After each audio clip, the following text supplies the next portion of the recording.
Today I'm breaking down the 7 things I wish I knew before I purchased the Garmin Striker 4. So if you're new to fish finders, new to fishing, or just trying to pick up the best budget unit, this video is going to save you some time, confusion, money, and get you on fish faster. Let's hop in. So let's start with a big one, frequencies. Most people don't realize how much this matters.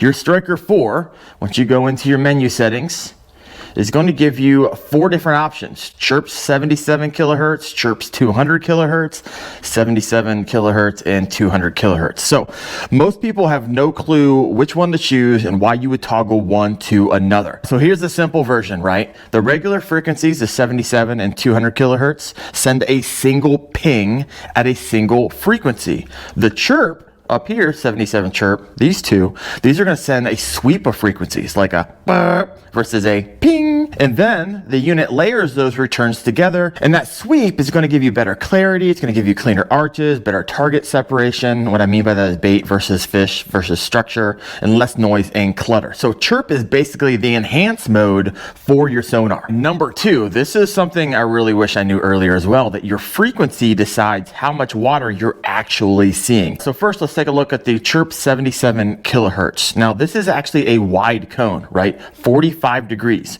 You see a big circle underneath your vessel, and it's great for finding fish off to the sides, but less detail. The 200 kilohertz CHIRP, this is going to be a narrower cone, right? 15 degrees. So you see a tight focused cone, which is really great for detail and vertical jigging, but it covers less area. So here's a simple takeaway. If you want coverage, use the 77 kilohertz. If you want detail, use the 200 kilohertz. So that's it. Once you know those cone angles, the Striker 4 finally starts making sense. So now let's head to your traditional sonar screen, hit the check mark. And one thing I really wish someone would have told me early on is what you're seeing on 2D sonar screen, all this stuff, it's history, right? It already happened. Every mark, every arch, every color, that's the past. And what people don't realize is you can actually turn on a setting called A scope. It's called amplitude scope. So let's hop into the setting button. Let's head down to sonar setup. Let's head over to appearance and head down to A scope, hit the check button, turned on and back all the way back out. There it is. So A scope is this real-time vertical sonar bar on the right side of your screen. It comes turned off out of the box, which is crazy because it's going to show you, right? It can show you your bait in real time. It can show you fish arches in real time. It can show you chase behavior as it happens if you're not like moving too fast. And it can actually show you like fish reacting. It's wild. So if 2D sonar is the replay over here, A scope right here, this is the live broadcast.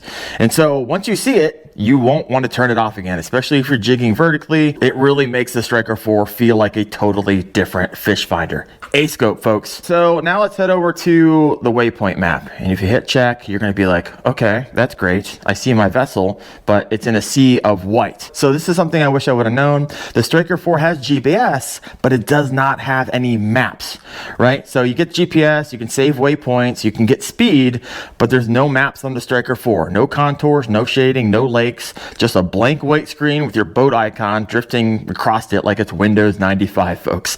It works, but please just know what you're buying.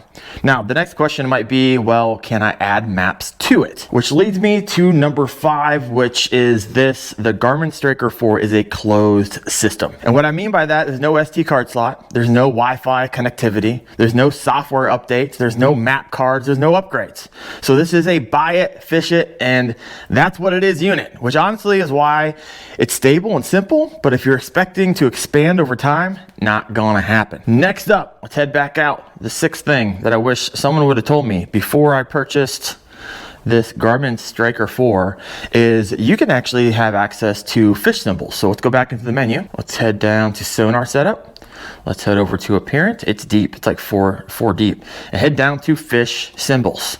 All right, now you're going to get 5 different options. Off, which is what we were looking at, right? And then it's going to show you just the fish, which is right there. And then it's going to show you fish with depth, which is that.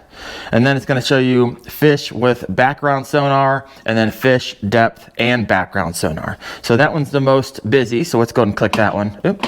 And let's go ahead and back out so we can see what that looks like.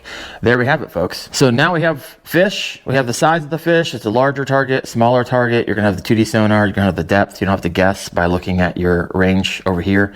And so this is kind of cool. Now, all this kind of sounds awesome, right? However, what you don't know is it'll also mark weeds and bait and junk and bubbles and that leaf that's floating down there as fish. So if you're brand new, sure, try it. Like if you're out with your kids and you're like, hey, that's a lot of fun for them to just look down there and be like, hey, that's a fish. Try it. But if you want to learn real sonar, I would turn it off and learn those arches. All right, number 7. So if you're looking in like the $100 to $150 range, you're really deciding between 3 companies, right? It's going to be Garmin, Lowrance, and Humminbird. And it's going to be the Garmin Striker 4. And it's going to be the Lowrance Eagle 4X over here. This is actually the newest on the market. Larger screen, by the way, than the Garmin Striker 4. And then you have the Humminbird PiranhaMAX 4. Also larger screen than the Garmin Striker 4. And there's a lot to cover here. So I have a dedicated video to walk you through all those features of each one of those, and I'll throw it at the end. And one last thing that I wish I knew before I bought the Garmin Striker 4 is this. There's actually 4 different models of the Garmin Striker 4 in that series, right? You're gonna have the Garmin Striker 4, the Garmin Striker 4 Plus, the Garmin Striker 4 CV, which is actually discontinued, but you can still get it on Amazon, and the Garmin Striker 4 Vivid CV. And there's a variety of different features for every single one of them that range from actual mapping and transducers and screen size and even down imaging. And now you can choose your own adventure. If you want that video, the 4 different models in that Striker 4 series and the differences between them, check that video out right there. And if you want me to break down the features and the cost and the value of the Garmin, Humminbird, and the Lowrance unit, you can check that video out right there. Thanks for watching, guys. See ya.